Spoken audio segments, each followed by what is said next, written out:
Janice Trahan just started her job as a nurse at a hospital in Lafayette, Louisiana. She was married with a young son. That's where she met Dr. Richard Smith, a married doctor and father of three. They struck up an affair. Things really began to heat up during their affair, and they just both decided to leave their spouses to be together. Janice was in love, so she divorced her husband immediately to begin her relationship with Dr. Schmidt. But Dr. Schmidt never intended on leaving his wife and three kids. Janice was devastated that she left her family for this man who was really never going to leave his wife for her. But she still continued an affair with him, and in 91, she gave birth to Dr. Schmidt's son. Dr. Schmidt paid child support and continued to lead Janice on about eventually leaving his wife when the time was right. But he did no such thing.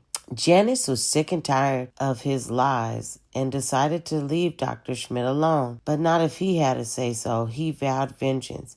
He told her that if she broke up with him, he would post nude pictures of her throughout the office. But she didn't care, and she left him anyways. In 1994, Janice began to have severe eye issues. The pain from her eyes became so painful that she went to see a doctor and was told it probably was just her sinuses and to go home and get some rest. But the pain persisted, so she sought out other doctors' help, but to no avail. In January of 95, during a routine checkup to her gynecologist, he discovered swollen lymph nodes, which the gynecologist had some blood work done, suspecting that Janice might have had a virus. From this blood test, it was determined Janice was pregnant. She was very excited, but then the gynecologist laid on the bad news that she had hepatitis C and was also HIV positive. Being that she was a nurse, she suspected that she had contracted something from one of her patients. She also thought HIV takes a while to show up. Maybe it was from an ex from years ago. Rumors around the hospital began to surface. Dr. Schmidt was telling the other colleagues that he thinks Janice got it from being a whore because she goes to bars and goes home with random guys all the time. Janice was terrified that her unborn baby was going to contract HIV, so she decided to terminate the pregnancy. Janice had to find all of her previous sexual partners over the last 10 years and get them tested for HIV, but all of their tests came back negative. 5 months later, and after everybody was tested, Janice felt she figured out what actually happened to her. So she went to the district attorney and informed him. She said that she had lethargy, and Dr. Schmidt was her doctor and was giving her B12 vitamin shots. Well, on one night, August 4th, 1994, he had called her really late at night and told her that he was going to come and give her injection. She was still in the bed when he arrived. He came in the room, injected her. She noticed it was severe pain, and she never had that much pain from a shot ever. So she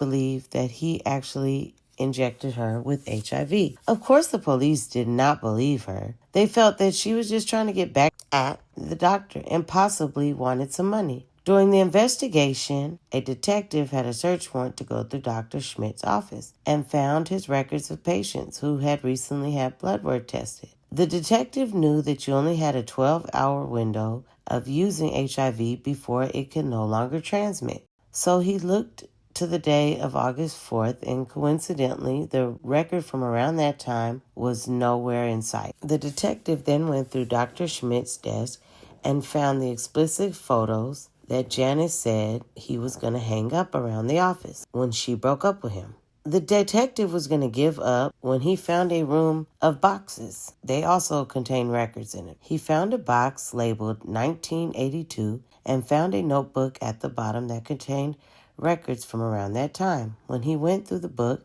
he noticed it was only halfway full. And he looked through it, and on the last page that was filled in was on August 4th, 1994. What do you know it? Every name on the list had a sticker with a tracking to their blood work, all except for one, Don McCullen. The detective went to see Don McCullen and asked him, "Do you have HIV?" Don said, "HIV? No, I have full-blown AIDS." Don then informed the detective that he did not have an appointment August 4th, but that Dr. Schmidt had called him in to get blood tested. The detective realized that Janice's theory did not sound so ludicrous now. Scientists had 30 patients in Lafayette, Louisiana, with HIV's blood tested to see if any of those strains were similar. HIV mutates in someone and it becomes their own. So it's very hard for this test to actually determine accuracy. But once tested, 28 patients were absolutely different, but 2 people had very similar matches. And those 2 were Don McCullen and Janice, the odds being 1 in a million. The detective questioned how Don had AIDS, but he didn't have hepatitis C. Where did that come from? So the detectives went back to the records and noticed another name with no sticker next to it.